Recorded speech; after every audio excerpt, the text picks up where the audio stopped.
Hey all 31st night எப்படி போச்சுன்னு பார்க்கலாமா?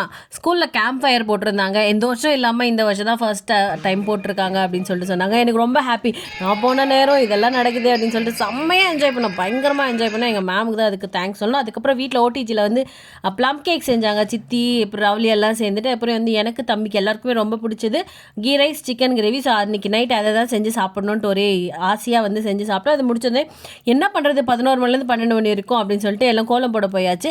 நான் ரோட்டில் இருக்கவங்களெல்லாம் வீடியோ எடுத்துகிட்டு சுற்றிட்டு இருந்தேன். அதுக்கப்புறம் 12 ஒரு 10 நிமிஷத்துக்கு முன்னாடி நான் மேலே வந்துட்டு கேக்கில் வந்து கேண்டல்லாம் சொறி வச்சுட்டேன். வீட்டில் செஞ்ச கேக் தான் இது. லாஸ்ட் இயர் வந்து கதிரோட ஃபர்ஸ்ட் நியூ இயர். பட் நான் அப்போ அவன் கூட இல்லை. இந்த இயர் செம்ம ஹாப்பியாக இருந்துச்சு எனக்கு அவன் கூட இருந்தது.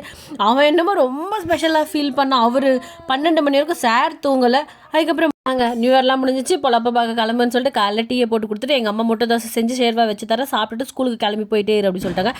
ஏந்து சரி சாப்பிட்டுட்டு ஸ்கூலுக்கு கிளம்பி போயிட்டேன். ஈவினிங் வந்ததுக்கு அப்புறமா கடும்பால் செஞ்சு கொடுத்தாங்க. எனக்கு ரொம்ப ஃபேவரட். உங்களுக்கும் பிடிக்குமா அப்படின்றத கமெண்ட்ல சொல்லுங்கள். வீடியோ பிடிச்சிருந்தா லைக் பண்ணுங்கள், சேனலை சப்ஸ்கிரைப் பண்ணுங்கள். தேங்க்ஸ் ஃபார் வாட்சிங்.